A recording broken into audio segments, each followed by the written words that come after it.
اور آپ انہیں اسلام کی دعوت دیجئے، شاید آپ کی دعوت سے مسلمان ہو جائیں۔ چنانچہ اللہ کے نبی صلی اللہ علیہ وسلم اللہ سے دعا کرتے ہیں اور ابو بکر صدیق رضی اللہ عنہ کی ماں کو ام رومان کو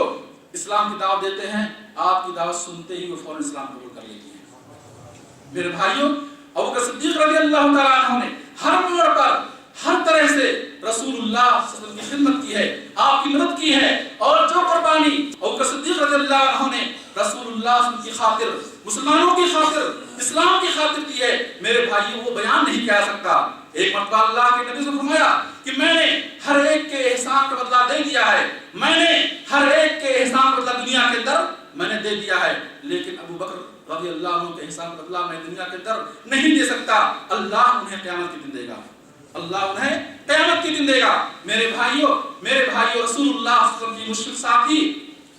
جب اللہ کے نبی صلی اللہ علیہ وسلم کو ہجرت کا حکم ہوا تو آپ دن کے دوپہر میں سخت گرمی میں ابو بکر رضی اللہ عنہ کے گھر پہنچتے ہیں اور کہتے ہیں کہ اے ابو بکر، مجھے اللہ کی طرف سے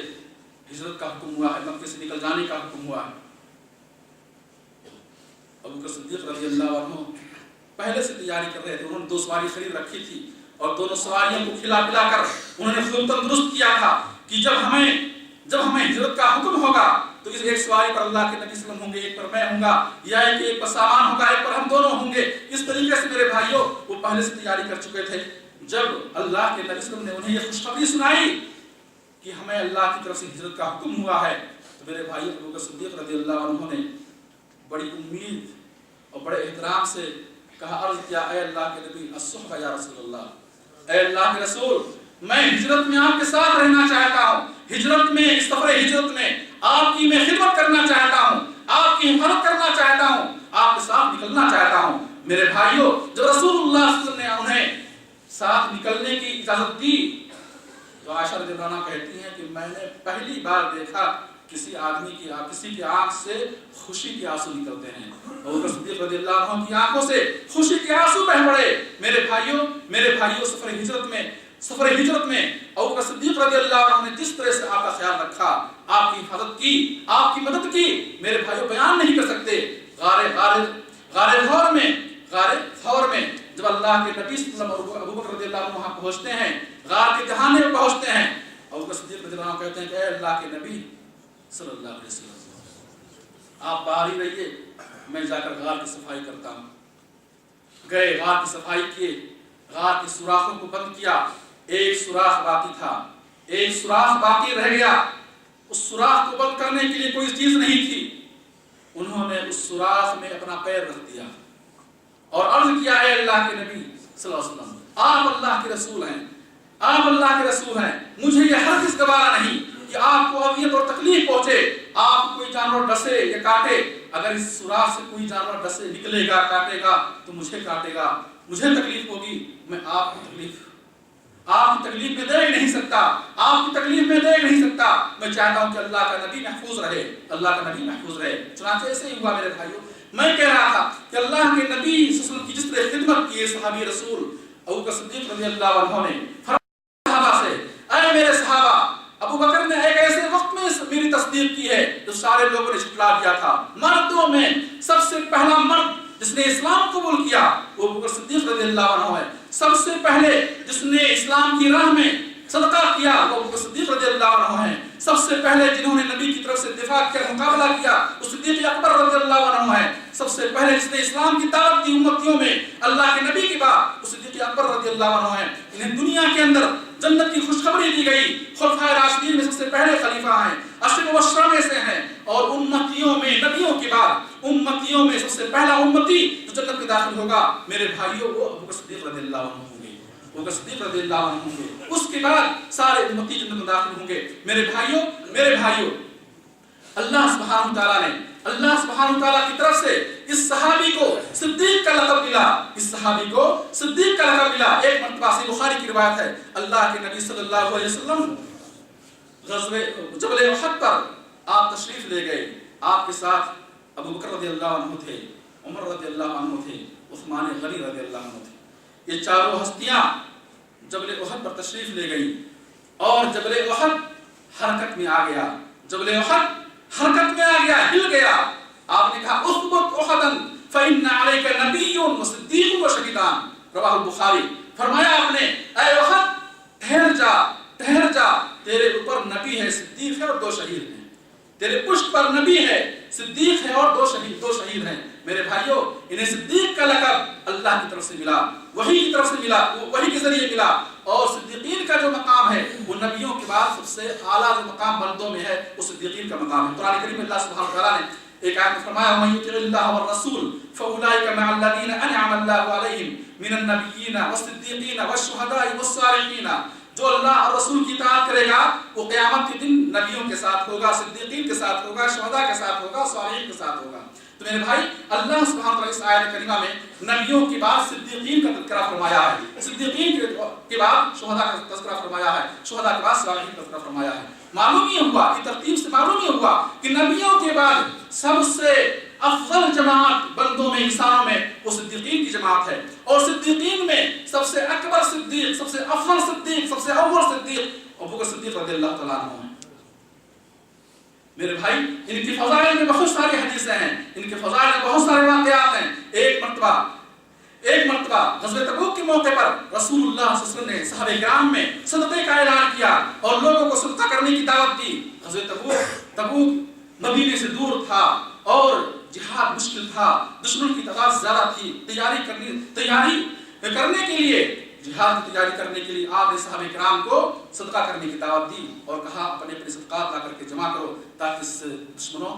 کا مقابلہ کیا جائے اور اسلام مسلمانوں کی حفاظت کی جائے۔ میرے بھائیوں، اس غزوے میں عثمان غنی رضی اللہ عنہ سب سے بڑھ کر صدقہ کیا تھا۔ بہرحال عمر فاروق رضی اللہ عنہ خود بیان کرتے ہیں، کہتے ہیں کہ جب اللہ کے نبی صلی اللہ علیہ وسلم نے صدقے کا اعلان کیا تو اس وقت میرے پاس مال بہت زیادہ تھا اور میں نے دل میں یہ طے کر لیا کہ آج میں اس نیکی میں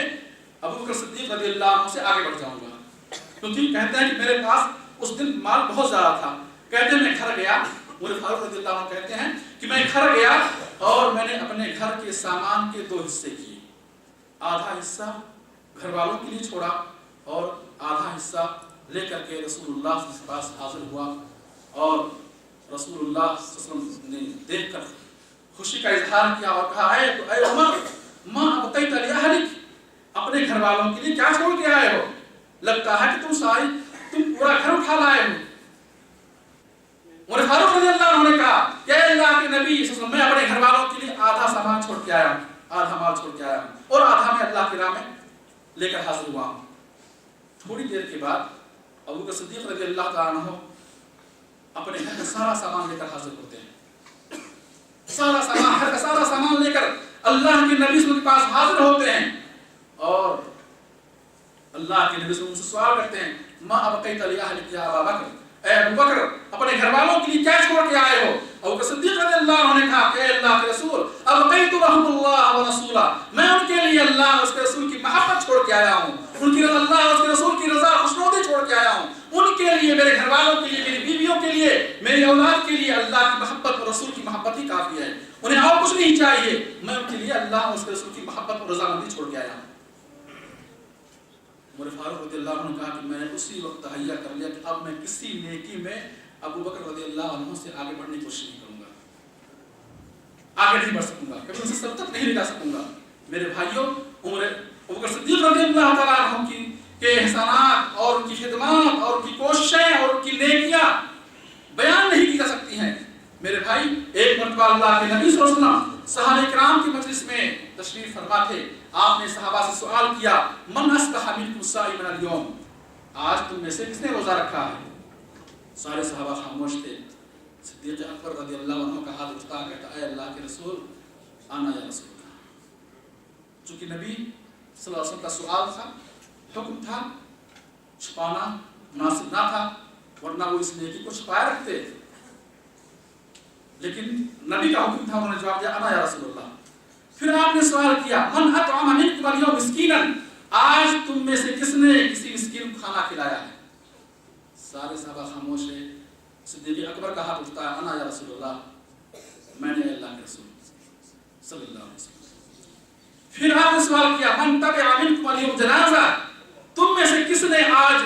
جنازے میں شرکت کی ہے؟ صحابہ خاموش ہے۔ صدیق صدیق اکبر کا ہاتھ اٹھتا کہ انا یا رسول اللہ. پھر آپ نے سوال کیا من عاد منکم مریضا، من عاد منکم اليوم مریضا، تم میں سے آج کس نے مریض کی، بیمار شخص کی، بیمار کشتی کی عیادت کی ہے؟ صحابہ خاموش تھے. صدیق اکبر کا ہاتھ اٹھتا ہے انا یا رسول اللہ، اے اللہ کے رسول. فرمایا آپ نے مجتمعنا فی امرئ الا دخل الجنہ، یہ نیکیاں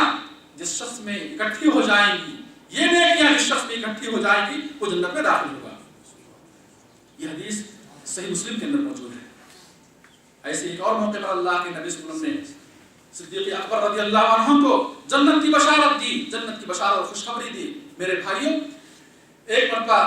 اللہ کے نبی صلی اللہ علیہ وسلم نے فرمایا کہ جو شخص ایک جوڑا اللہ کی راہ میں صدقہ کرے گا اسے جنت کے دروازے سے بلایا جائے گا کہ آؤ اس دروازے سے. پھر فرمایا آپ نے جو شخص تم میں سے نمازی ہوگا اسے باب الصلاح سے بلایا جائے گا، جو روزے دار ہوگا اسے باب الریان سے بلایا جائے گا،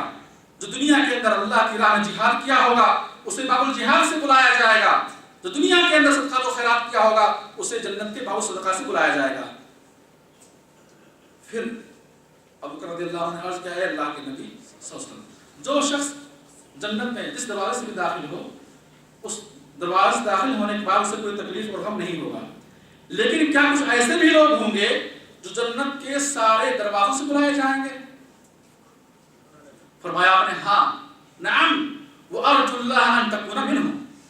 وارجو اللہ ان تکون معہم. فرمایا آپ نے ہاں کچھ ایسے بھی لوگ ہوں گے جو جنت کے سارے دروازوں سے بلائے جائیں گے، جنت کے سارے دروازوں سے بلائے جائیں گے، اور میں اللہ سے امید رکھتا ہوں، مجھے امید ہے کہ تم انہی میں سے ہو. یہ حدیث صحیح بخاری کے اندر موجود ہے. میرے بھائیوں، آپ ابو بکر صدیق رضی اللہ عنہ کی زندگی کو پڑھیں، آپ کے اخلاق کو دیکھیں، آپ کے معاملات کو دیکھیں، آپ کی نماز کو دیکھیں، آپ کے صدقات و خیرات کو دیکھیں، آپ کے جہاد کو دیکھیں. اللہ کے نبی صلی اللہ علیہ وسلم جب بھی کسی جہاد میں شرکت کی ہے، کسی غزوے میں شرکت کی ہے، میرے بھائیوں ابو بکر صدیق رضی اللہ عنہ برابر آپ کے ساتھ ہر غزوے میں شریک رہے ہیں، ہر غزوے میں شریک رہے ہیں، ہر جہاد میں شریک رہے ہیں. فرمایا آپ نے میں اللہ سے امید رکھتا ہوں کہ ابو بکر تم انہی میں سے ہوگے، انہی لوگوں میں سے ہوگے جن کو جنت کے سارے دروازوں سے بلایا جائے گا. ایک دوسری حدیث میں آپ نے فرمایا یا ابا بکر انت عتیق اللہ من النار، اے ابو بکر تم جہنم سے آزاد کر دیے گئے ہو. انت عتیق اللہ، تم اللہ کے آزاد کردہ بندے ہو، اللہ نے تمہیں آزاد کر دیا ہے من النار، جہنم سے. یہ حدیث صحیح ابن حبان کے اندر موجود ہے.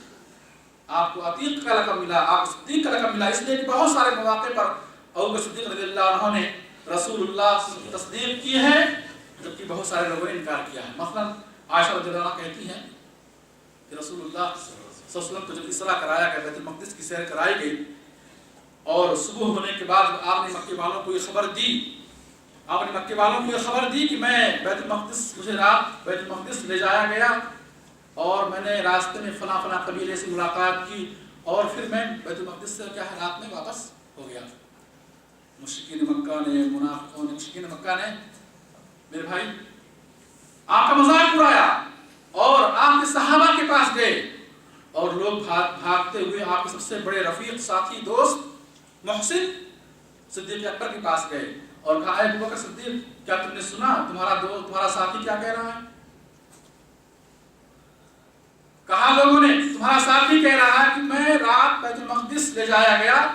اور پھر میں صبح ہونے سے پہلے بیت المقدس سے واپس ہو گیا. ابو بکر صدیق رضی اللہ عنہ نے کہا یہ بات رسول اللہ صلی اللہ علیہ وسلم نے کہی ہے؟ لوگوں نے کہا ہاں یہ بات محمد بن عبداللہ نے کہی ہے. فرمایا آپ نے لئن قال ذلك فقد صدق، اگر یہ بات اللہ کے نبی نے کہی ہے تو سچ کہی ہے. اور کہا کہ تم یہ بات کرتے ہو، میں تو اس سے بھی بڑی بات ہم لوگوں نے تسلیم کیا ہے کہ ان کے پاس وہ شام اللہ کی طرف سے وحی آتی ہے، ہم نے اس کو تسلیم کر لیا ہے کہ یہ تو آسان بات ہے، معمولی بات ہے. میرے بھائی بہت سارے مواقع پر جب لوگوں نے آپ کا انکار کیا، آپ کو جھٹلایا، صدیق اکبر نے آپ کی تصدیق کی، آپ کی صداقت کو بیان کیا اور آپ کی بات کو تسلیم کیا. میرے بھائی ان کی خدمات کی بنا پر، ان کے کارناموں کی بنا پر اللہ کے نبی صلی اللہ علیہ وسلم نے انہیں اپنا خلیفہ اور جانشین مقرر کیا، اپنا خلیفہ اور جانشین مقرر کیا۔ صحیح بخاری کی حدیث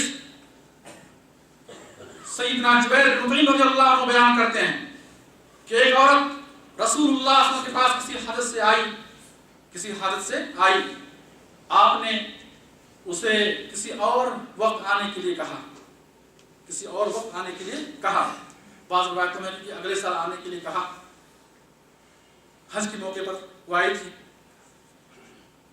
اس عورت نے کہا کہ اے اللہ کے نبی، اگر میں آؤں اور آپ کو نہ پاؤں، اگر میں اگلے سال آؤں یا پھر کبھی دوبارہ آؤں اور آپ کو نہ پاؤں، فرمایا آپ نے فَإِن لَّمْ تَجِدِينِي فَأْتِي أَبَا بَكْرٍ، اگر تو مجھے نہ پائے تو ابو بکر کے پاس آنا۔ صحیح بخاری کی حدیث واضح دلیل ہے کہ رسول اللہ صلی اللہ علیہ وسلم آپ کو اپنا خلیفہ اور جانشین مقرر کرنا چاہتے تھے۔ اور آپ دیکھیں کہ اس موقع پر جب رسول اللہ صلی اللہ علیہ وسلم بیمار ہو گئے اور آپ زندگی کی وہ آخری بیماری تھی، آخری مرض تھا جس میں آپ دنیا سے رخصت ہو گئے، میرے بھائی اس بیماری میں جو آپ شدت بخار کی وجہ سے جب آپ مسجد نہیں آ پا رہے تھے، تو آپ نے صحابہ کو حکم دیا مرو ابا بکر فلیصلی بالناس، ابو بکر کو حکم دو کہ وہ لوگوں کو میرے مصلی پر کھڑے کر نماز پڑھائیں۔ آپ نے امامت کے لیے، اور جانتے ہیں آپ امام اس وقت امام وہ ہوتا تھا کہ مسلمانوں کا خلیفہ اور حاکم ہوتا تھا۔ امامت کے لیے آپ نے اپنے مصلی پر اپنے بعد جس ہستی کو راکھتا کیا، وہ ہستی تھی صدیق اکبر کی ہستی۔ یہ واضح دلیل ہے کہ آپ کے بعد جو خلیفہ اور جانشین ہوگا اس امت کا، وہ صدیق اکبر رضی اللہ عنہ ہوں گے۔ میرے بھائیوں، جب رسول اللہ صلی اللہ علیہ وسلم کی وفات کے بعد جب مسلمانوں کی خلافت کا مسئلہ آیا، امت کی خلافت مسئلہ آیا، سارے صحابہ نے بالاتفاق آپ کے ہاتھ بیعت کیا اور آپ کی خلافت تسلیم کیا، اور ابو صدیق رضی اللہ تعالیٰ عنہ نے معمولی عرصے میں 2 سال اور چند مہینوں میں انہوں نے جو کارنامے انجام دیے، میرے بھائیوں تاریخ ویسے کارنامے اس مختصر مدت میں بیان کرنے سے اور پیش کرنے سے عاجز۔ ایک ایسے وقت میں امت کا باغ و ڈور سنبھالا جب ہر طرف سے فتنے اٹھ چکے تھے، ایک تو نبی کریم صلی اللہ علیہ وسلم کی وفات کا واقعہ، دوسری طرف زکات دینے، کچھ لوگوں نے زکات دینے سے انکار کر دیا، ایک فتنہ کھڑا ہوا، کیا کیا جائے؟ کچھ لوگوں نے اپنے مرتد ہونے کا اعلان کیا، عرب کے وہ قبیلے کے لوگ جو مسلمانوں کے خوف سے اسلام قبول کیے، اسلام کے اظہار کے اعلان کیے تھے، جب نبی کی وفات ہوتی ہے ان قبیلے کے لوگوں نے مرتد ہونے کا، اسلام کو چھوڑنے کا اعلان کر دیا۔ کچھ لوگوں نے نبوت کے دعوے کیے کہ نبوت کا سلسلہ ختم نہیں ہوا ہے بلکہ نبوت کا سلسلہ جاری ہے، کچھ لوگوں نے نبوت کے دعوے کیے۔ میرے بھائیوں، ایسے موقع پر صدیق اکبر رضی اللہ تعالیٰ عنہ نے امت کی پیار سنبھالی اور امت محمدیہ کو سارے فتنوں سے بچایا اور اعلان کر دیا کہ جو بھی شخص اسلام سے مرتد ہونے کی بات چھوڑیں، جو شخص اگر زکات دینے سے انکار کرے گا، واللہ اگر ایک رسی بھی دینے سے انکار کرے گا تو میں اس کے خلاف جہاد کروں گا، چنانچہ صدیق اکبر رضی اللہ تعالیٰ عنہ نے لشکروں کو بھیجا اور فوجوں کو بھیجا، صحابہ کرام کی ٹکڑیوں اور جماعتوں کو بھیجا ان قبائل کی طرف اور ان لوگوں کی طرف جنہوں نے اسلام سے مرتد ہونے کا اعلان کیا تھا، جنہوں نے زکات دینے سے انکار کیا تھا، جنہوں نے نبوت کے دعوے کیے تھے، ان سب کی طرف صدیق اکبر رضی اللہ عنہ نے مسلمان